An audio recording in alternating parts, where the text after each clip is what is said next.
உங்களுக்கு அதிகமாக முடி கொட்டுதுன்னா இந்த 2 ரெசிபியை சேவ் பண்ணி வச்சுட்டு வாரத்தில் 2 நாள் இதை செஞ்சு சாப்பிட்டு பாருங்கள்.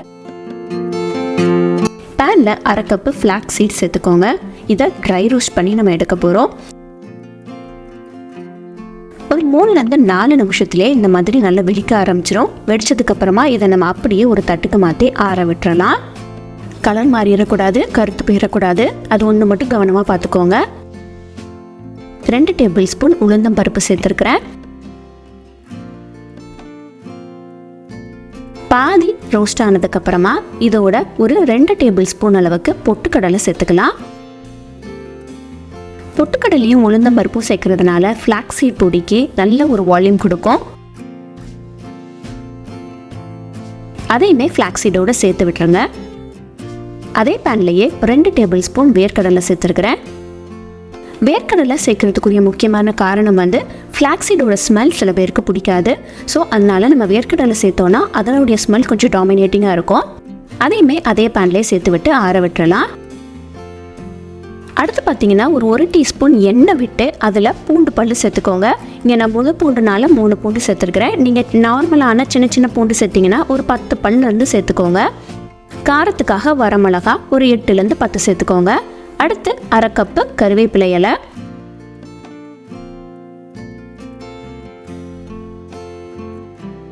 கருவேப்பிலை இலை நல்லா கிறிஸ்பி ஆகிற வரைக்கும் இதை வறுத்து விட்டுக்கோங்க. இந்த அளவுக்கு கருவேப்பிலை பொரிஞ்சு வர்றதுங்களுக்குமே அங்கே பூண்டு நல்லா வதங்கி வந்துடும், கரெக்டாக இருக்கும். இதை தனியாக இன்னொரு தட்டுக்கு மாற்றி வச்சுக்கோங்க. இப்போ இந்த 2யுமே நல்லா ஆற விட்டுட்டு மிக்ஸி ஜாரில் போட்டு இப்போ சொல்ல போகிற ஆர்டரில் அரைச்சி எடுத்துக்கோங்க. முதல்ல வறுத்து வச்சிருக்கிற வரமிளகாயை சேர்த்துட்டு கூட 1 டீஸ்பூன் உப்பு சேர்த்து ஒரு 1-2 அரைச்சி எடுத்துருங்க. அதுக்கப்புறமா நம்ம ரோஸ்ட் பண்ணி வச்சிருந்த ஸ்பைசஸ்லேருந்து பாதி மட்டும் சேர்த்துக்கோங்க.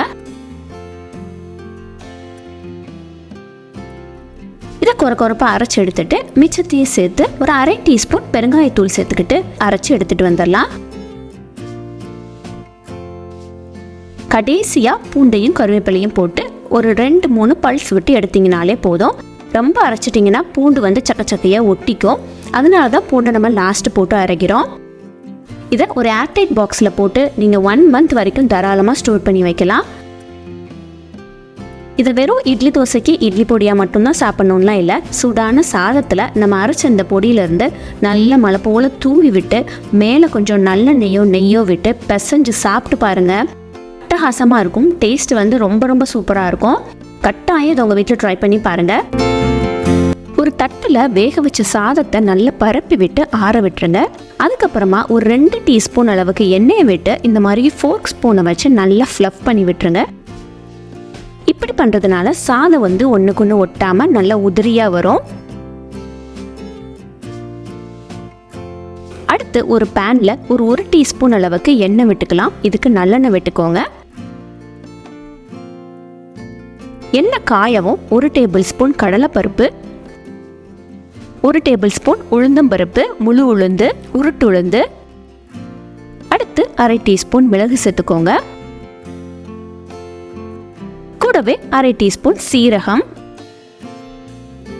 அடுத்து 1 டீஸ்பூன் மல்லி விதை, 4-5 வரமிளகா. உங்கள் காரத்துக்கு தகுந்த மாதிரி நீங்கள் அளவு மாற்றிக்கோங்க. முதல்ல இந்த பருப்பு எல்லாமே நல்லா பொன்னரமாக வறுத்து எடுத்துக்கோங்க. லோ ஃப்ளேமில் வச்சு நல்லா பொறுமையாக வறுத்து எடுத்துக்கோங்க. இந்த அளவுக்கு நல்ல பொன்னரமாக ஆனதுக்கப்புறமா இதில் ஒரு 6-7 பூண்டு பல்லு சேர்த்துக்கோங்க. அடுத்து ஒரு சின்ன நெல்லிக்காய் அளவுக்கு புளி சேர்த்துருக்கிறேன். கூடவே 1 டீஸ்பூன் அளவுக்கு வெள்ளை எள்ளு சேர்க்கறனால டேஸ்ட் கொஞ்சம் உங்களுக்கு வித்தியாசமாக வரும், சூப்பராக இருக்கும். ஒரு 1/2 கப் அளவுக்கு கருவேப்பிலை நல்லா கழுவி காய வச்சிருந்த கருவேப்பிலை இலைகள் சேர்த்துக்கலாம். இதை எல்லாத்தையும் நல்லா வறுத்து எடுத்துக்கலாம். ரொம்ப கவனிக்க வேண்டியது என்னென்னா கருவேப்பிலை கருகிடக்கூடாது. நல்லா லோ ஃப்ளேமில் வச்சு பொறுமையாக வறுத்து எடுத்துக்கோங்க. இந்த மாதிரி இரும்பு கடாய் நீங்கள் யூஸ் பண்ணிங்கன்னா கொஞ்சம் சீக்கிரமாகவே கருவேப்பிலை பொரிஞ்சு வந்துடும். 2 கருவேப்பிலை எடுத்து கையில் நசுக்கி பார்த்தீங்கன்னா இந்த மாதிரி நல்லா தூளாக உடையணும். அந்த அளவுக்கு நீங்கள் வறுத்துக்கோங்க. இப்போது இது எல்லாத்தையும் நல்லா ஆற விட்டுட்டு இது எல்லாத்தையும் நம்ம மிக்ஸி ஜாரில் சேர்த்து பொடி பண்ணிக்கலாம். ரொம்ப மையாக அரைக்காமல் குறப்பாக அரைச்சி எடுத்துக்கோங்க. அப்படின்னா தான் சாப்பிடும் போதில் அந்த பருப்புலாம் வாயில் தென்படும் போதில் ரொம்பவே நல்லாயிருக்கும். இதை இப்போ நம்ம அரைச்சிட்டு வந்துடலாம். இந்த அளவுக்கு குறப்பாக அரைச்சி எடுத்துக்கோங்க. இப்போ இது ஓரமாக இருக்கட்டும். அடுத்து வேறொரு கடாயில் நல்ல ஒரு டீப்பான கடாயை எடுத்துக்கோங்க. இதில் ஒரு டீஸ்பூன் அளவுக்கு எண்ணெயை சேர்த்துட்டு எண்ணெய் காயவும் ஒரு சின்ன தாளிப்பு கொடுத்துடலாம். 1/2 டீஸ்பூன் கடுகு, 1/2 டீஸ்பூன் உடச்ச உளுந்து சேர்த்துக்கோங்க. கூடவே 1/2 டீஸ்பூன் கடலைப்பருப்பும் 1/2 டீஸ்பூன் சீரகமும் சேர்த்துக்கோங்க. சீரகம் நல்லா பொரிஞ்சு வரையும் ஒரே ஒரு வரமிளகாயை பிச்சு சேர்த்துக்கிறேன். அடுத்து கொஞ்சமாக பச்சை வேர்க்கடலை சேர்த்துருக்கிறேன். கூடவே முந்திரி பருப்பும், கொஞ்சமாக கருவேப்பிலை, ஒரு 1/2 டீஸ்பூன் அளவுக்கு பெருங்காயத்தூள்,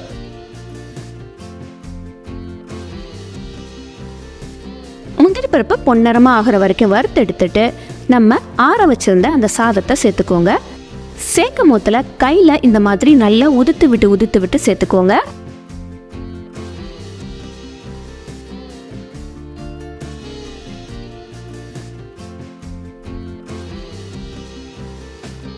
அடுத்து நம்ம அரைச்ச பொடியிலிருந்து ஒரு 5 டீஸ்பூன் அளவுக்கு சேர்த்துக்கோங்க.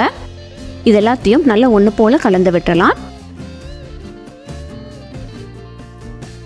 இந்த பொடியை ஒன்று நீங்கள் அரைச்சி வச்சிட்டிங்கன்னா ஒரு 4-5 நாளைக்கு இது நல்லாவே தாங்கும். எப்போ வேணுமோ டக்குன்னு சாதத்தில் போட்டு 2 புரட்டி எடுத்துட்டிங்கன்னா சூப்பரான கருவேப்பிலை சாதம் நிமிஷத்தில் நீங்கள் ரெடி பண்ணிடலாம். கண்டிப்பாக அதை உங்கள் வீட்டில் ட்ரை பண்ணி பாருங்கள். ட்ரை பண்ணி பார்த்துட்டு எப்படி வந்துச்சுன்னு கமெண்ட் செக்ஷனில் மறக்காமல் சொல்லுங்கள். தேங்க்யூ. தேங்க்ஸ் ஃபார் வாட்சிங்.